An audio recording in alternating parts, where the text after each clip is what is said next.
ECR சொகுசு பங்களாவில் நகை பணத்தை கொள்ளையடித்த கும்பலை சினிமா பாணியில் சுமார் 4 மாநிலங்களில் விரட்டிச் சென்று தனிப்படை போலீசார் பிடித்திருப்பது தெரிய வந்துள்ளது. நேபாளம் தப்பிச் செல்ல முயன்ற கொள்ளையர்களை 3 நாட்களில் போலீசார் பிடித்தது எப்படி? நடிகர் மம்முட்டி நடித்த கண்ணூர் ஸ்குவாட் திரைப்படத்தில் வரும் த்ரில்லர் காட்சிகளைப் போல கொள்ளையடித்துவிட்டு தப்பியோடிய கும்பலை பல்வேறு மாநிலங்களில் விரட்டிச் சென்று பெரும் இன்னல்களுக்கு நடுவே பிடித்து வந்துள்ளனர் தமிழக போலீசார். கொள்ளை கும்பலை போலீசார் விரட்டி பிடித்த த்ரில் சம்பவத்தின் பின்னணி என்ன?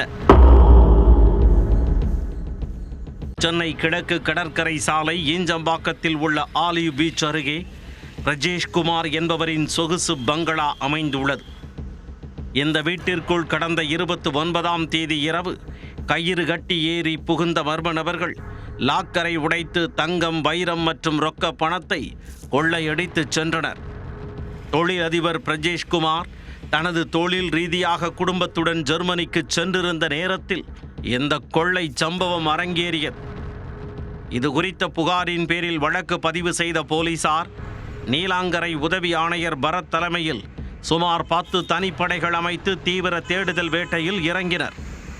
சந்தேகத்தின் பேரில் கடந்த 1.5 மாதங்களாக பிரஜேஷ்குமார் வீட்டில் ஆக்டிங் டிரைவராக பணியாற்றிய நேபாளத்தைச் சேர்ந்த பிரகாஷ் என்பவரை பிடித்து போலீசார் விசாரித்தனர்.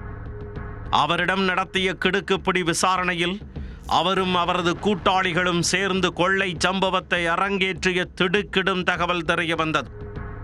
கடந்த மாதம் காரில் பயணிக்கும் போது பிரஜேஷ்குமார் குடும்பத்துடன் 15 நாட்களுக்கு ஜெர்மனி செல்ல இருப்பதாக பேசியதை பிரகாஷ் நோட்டமிட்டுள்ளார். உடனே தனது கொள்ளை திட்டத்தை தீட்டியுள்ளார் டிரைவர் பிரகாஷ். நேபாளத்தைச் சேர்ந்த தனது கூட்டாளி சவுது என்பவரை தொடர்பு கொண்டு சென்னையில் ஒரு பங்களா 15 நாட்களுக்கு ஆள் இல்லாமல் இருப்பதாகவும் கூட்டாளிகளுடன் வந்தால் கொள்ளையடித்து விடலாம் என்றும் ஆசை வார்த்தை கூறியுள்ளார். உடனே சவுது அவரது கூட்டாளிகளை ஒன்றிணைத்து சென்னைக்கு வந்துள்ளார். சம்பவத்தன்று வீட்டின் பின்பக்கம் கயிறு மூலம் ஏறி உள்ளே நுழைந்து அங்கிருந்த 3 லாக்கர்களில் ஒன்றை உடைத்து கொள்ளை சம்பவத்தை அரங்கேற்றி உள்ளனர். 17.5 லட்சம் ரொக்கப்பணம், வைரம் மற்றும் தங்க நகைகள் என சுமார் 3 கோடி ரூபாய் மதிப்பிலான நகைகளை கொள்ளையடித்தது விசாரணையில் தெரிய வந்தது. அவற்றை பங்கு கூட பிரிக்காமல் தனித்தனியே பிரிந்து சென்று வெவ்வேறு மாநிலங்களில் தலைமறைவாகினர். இவர்கள் பெங்களூரு வழியாக டெல்லி சென்று அங்கிருந்து நேபாளம் வழியாக தப்பிச் செல்ல திட்டம் தீட்டியிருந்தனர். தனிப்படை போலீசார் அவர்களது செல்போன் மற்றும் விசாரணை மூலம் அவர்களை பல்வேறு மாநிலங்கள் வழியாக பின்தொடர்ந்து சென்றுள்ளனர். கொள்ளையர்கள் பதுங்கி இருந்த மாநிலங்களுக்கு சென்று இரவு பகலாக நோட்டமிட்டு துரத்தி சென்றுள்ளனர். சில இடங்களில் போலீசாரை பார்த்ததும் கொள்ளையர்கள் காடு மேடெல்லாம் தப்பியோடி ஒளிந்து கொண்டனர்.